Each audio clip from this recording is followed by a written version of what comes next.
say you're sorry.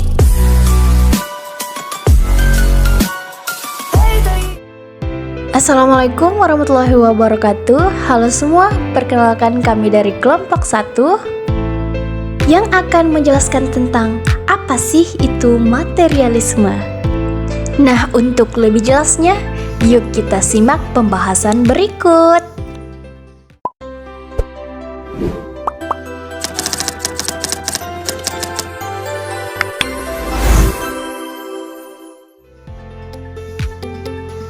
Pembahasan pertama adalah aliran materialisme. Perlu kita ketahui bahwa materialisme adalah teori yang mengatakan bahwa atau materi bergerak dan berkembang sebagai pembentuk awal dari alam, akal, dan kesadaran merupakan proses materi fisik. Materialisme tidak mengakui entitas-entitas non-material seperti roh, hantu, setan, malaikat, dan bahkan Tuhan.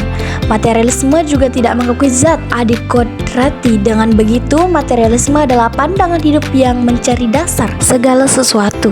Pada zaman Yunani kuno telah ada paham tentang materialisme, yaitu yang berkembang pada filsuf-filsuf Yunani tentang kejadian alam, seperti yang diterangkan oleh Thales 625 sampai 546 sebelum Masehi bahwa asal kejadian alam atau materi pembentukannya adalah air.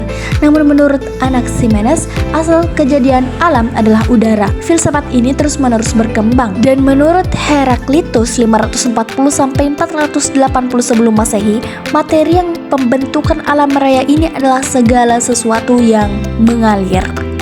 Oke, next, lanjut pada pembahasan kedua tentang pemikiran para tokoh materialisme. Namun di sini kami akan membahas tentang 4 para tokoh materialisme. Yang pertama ada Demokritos, seorang pelopor pemikiran materialisme klasik dan biasa dikenal sebagai atonisme. Yang kedua ada Juliet de Lemaitre. Juliet berpendapat bahwa manusia dan hewan itu sama dalam artian manusia dan hewan dianggap sebagai mesin. Lanjut, yang ketiga ada Ludwig Feuerbach.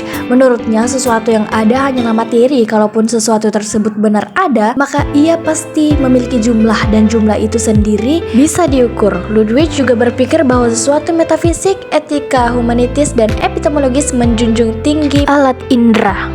Dan yang terakhir ada Karl Marx, mendapat gelar dokter. Dalam pemikirannya yang dipengaruhi oleh ajaran Hegel, pemikirannya disebut hiatoria, materialisme, dan dialektik materialisme, pemikir filsafat materialisme. Next, lebih lanjut diterangkan bahwa paham materialisme terdiri atas 5 aliran, yaitu yang pertama materialisme modern, mengatakan bahwa alam itu merupakan kesatuan material yang tidak terbatas. Alam di dalamnya segala materi dan energi selalu ada dan akan tetap ada di alam universe, adalah sesuatu yang keras yang dapat diindra atau dapat diketahui oleh manusia. Selanjutnya, materi mekanik adalah teori yang mengatakan semua bentuk dapat diterangkan menurut hukum yang mengatur materi dan gerak.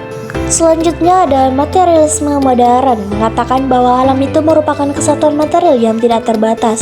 Alam ini di dalamnya segala materi dan materi alam. Giuliano Overi de Lemaitre 1709 sampai 1751 berpendapat bahwa manusia tidak lain daripada mesin. Begitu pula dengan binatang. Jadi manusia dan binatang sama saja.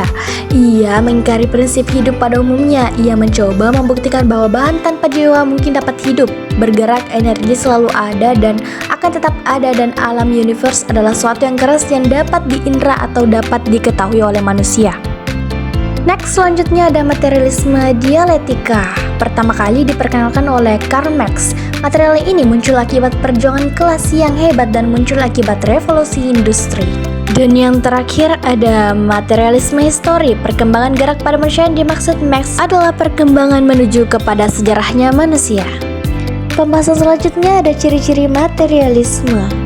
Namun di sini ada beberapa ciri. Yang pertama adalah hukum 1, yaitu materi itu ada, nyata, dan konkret. Hukum yang kedua, materi itu terdiri dari materi yang lebih kecil dan saling berhubungan atau dialektis. Hukum yang ketiga, materi mengalami kontradiksi. Dan hukum yang keempat, materi selalu berubah dan terus berubah. Nah, sudah masuk kepada pembahasan terakhir, yaitu ciri filsafat materialisme. Yang pertama, segala yang ada atau wujud berasal dari satu sumber, yaitu materi. Yang kedua, menjadikan panca indera sebagai satu-satunya alat mencapai ilmu. Yang ketiga, tidak ada Tuhan atau dunia supranatural. Yang keempat, tidak meyakini adanya alam gaib. Dan yang terakhir, setiap peristiwa mempunyai hubungan sebab akibat.